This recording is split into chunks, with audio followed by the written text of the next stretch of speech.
बिल्कुल, ये हमने 24 तारीख से शुरू किया कर्पूरी जयंती के अवसर पर और कल तक एक सप्ताह का अभियान था गांधी जी के शहीद दिवस तक। और पूरे बिहार के हर कोने में हम लोग जा रहे हैं।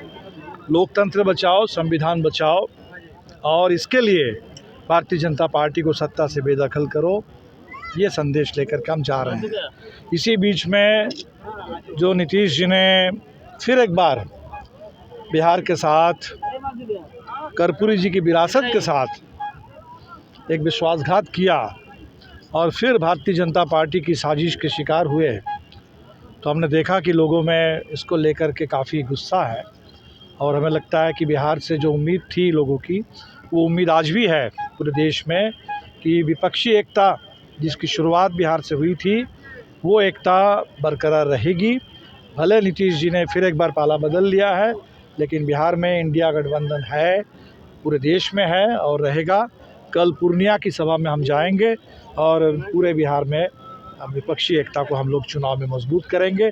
और हमें लगता है कि अब 2024 अगर भारतीय जनता पार्टी सोच रही है कि हम 2019 को रिपीट करेंगे, ये तो 2020 में ही हम लोगों ने बता दिया था कि 19 लौट के आने वाला नहीं है, बल्कि 20 में जो शुरुआत हुई थी और अभी पिछले 17 महीने में जो जिस तरह से बिहार की दिशा बदल रही थी, रोज़गार का सवाल प्रमुख सरकार का एजेंडा बन रहा था, दिशा बदल रही थी।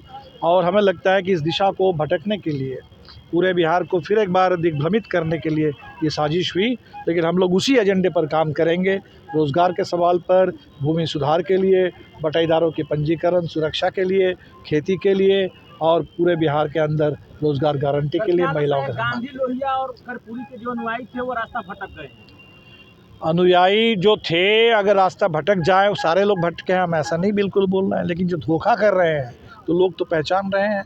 खासकर अभी नीतीश जी ने जो किया कर्पूरी जी का नाम लेकर के, तो कर्पूरी जी तो संघर्ष के प्रतीक थे। संघर्ष के लिए, सिद्धांत के लिए 2-2 बार उन्होंने अपनी कुर्सी को कुर्बान कर दिया।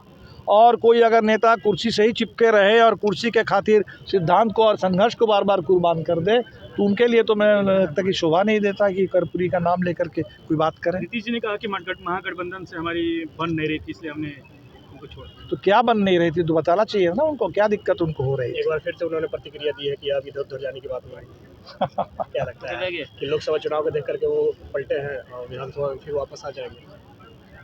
अब तो आप देख लीजिए नीतीश जी क्यों कर रहे हैं अब लोग, लेकिन लोग ये समझ गए हैं कि अगर नीतीश जी की यही आदत है, अब ये उनकी पहचान बन गई है। बल्कि अब तो लोग ऐसा करेंगे, अगर 5 महीने में फिर इधर उधर होने की कोशिश ना करे, तब लोग पूछेंगे भाई नीतीश जी को हो क्या गया है।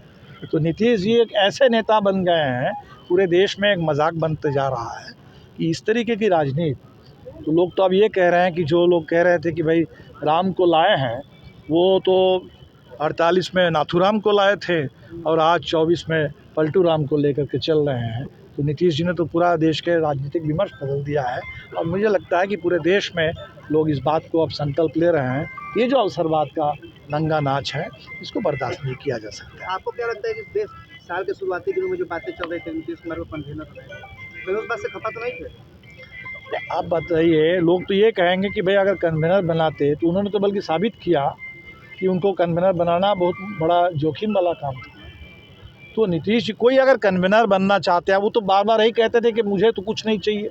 आप सब लोगों ने बार बार सुना है, जब जब पूछा गया आपने से ही बोलते थे मुझे कुछ भी नहीं चाहिए। तो इसीलिए ये कहना कि हमको कुछ मिला नहीं और इसीलिए हम चले गए, तो गलत होगा। और अगर कहीं भाई कोई बात होती है तो उस पर, अगर इस गठबंधन में आप हैं तो राजनीतिक तौर पर थे। आपने कहा था कि हम उधर बिल्कुल अब नहीं जाएंगे, मिट्टी में मिल जाएंगे लेकिन नहीं जाएंगे, मर जाना कबूल है लेकिन उधर नहीं जाएंगे, ये तो बार बार आपने कहा था। तो अगर उसका कोई मतलब था, तो अगर यहाँ कोई शिकायत भी होगी तो आप उसका हल करेंगे। ऐसा तो होता नहीं है कि आप जाकर के वहीं मिल जाएंगे उनके साथ। लोकसभा चुनाव में आप कितनी सीटें चाहते हैं? नहीं, अब इस पर तो बात होगी बिल्कुल। अभी तो गठबंधन का एक तरीके से अगर परिदृश्य बदला है, तो बदले हुए स्थिति में हम लोग फिर बात करेंगे। और जो 2020 ने बताया कि पूरे दक्षिण बिहार में, शाहाबाद में, मगध में या उत्तर में भी, सारण के इलाके में, जहाँ जहाँ माल्या और राजद की ठीक से एकता बनी, वहाँ ज़बरदस्त परिणाम हम लोगों को मिला। तो इसके आधार पर हम लोग बात करेंगे। सर नीतीश जी कल पाला बदले, आज ही फिर से ईडी की कार्रवाई शुरू हो गई। एक तरफ हेमंत सोरेन जी से दिल्ली में पूछताछ हो रही है, लालू जी से पूछताछ हो रही है। हाँ, तो ये तो ईडी वाले कार्रवाई पहले से चल रही थी। अब लोग कह रहे हैं कि पता नहीं नीतीश जी को भी कोई ईडी वाला डर था कि नहीं, ये तो हमको नहीं पता है। और ईडी वाली कार्रवाई वो तो चलेगी, लोगों को पता है, उससे कोई फर्क अब नहीं पड़ने वाला है। अपना दावा ठोक दिया कि हम 400 सीट को जीतेंगे। वो तो दावा ठोकते रहते हैं, उनको ठोकने दीजिए। वो तो जिस समय 2015 के चुनाव में क्या हुआ, अभी 2020 के विधानसभा चुनाव में क्या हुआ, दावा उनको ठोकने दीजिए। कितने सीटों पर जनता प्लानिंग है? जनता तय करेगी। और हमें लगता है कि जनता में जो इस समय ज़बरदस्त आक्रोश है, खासकर नीतीश जी ने जो किया बार बार, तो और रोज़गार के सवाल पर जो संभावना बन रही थी, अभी इस समय जाति आधारित जनगणना हुई, अभी तो शुरुआत हुई थी, आरक्षण की सीमा बढ़ाने की बात हुई, और ये तो आरक्षण ख़त्म करने वाले लोग हैं। अभी यूजीसी का जो नया सर्कुलर आया है, आप देख लीजिए, तो आरक्षण को ख़त्म करने वाले लोगों के साथ नीतीश जी जा कर के मिल गए। तो बिहार तो लड़ेगा, लड़ता रहा है और बिल्कुल लड़ेगा।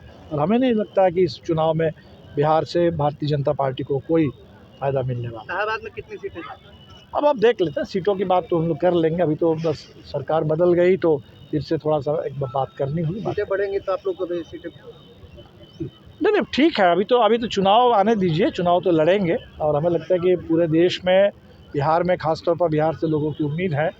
बाकी तो पूरा दक्षिण भारत बीजेपी मुक्त है, वहाँ कोई भारतीय जनता पार्टी है नहीं। उत्तर से कुछ, मान लो बिहार से कुछ, बंगाल से कुछ, महाराष्ट्र से ज़्यादा सीटें बीजेपी को पिछली बार मिल गई थी। उत्तर प्रदेश के लोग भी तैयारी कर रहे हैं। हमें तो लगता है कि इस बार उत्तर दक्षिण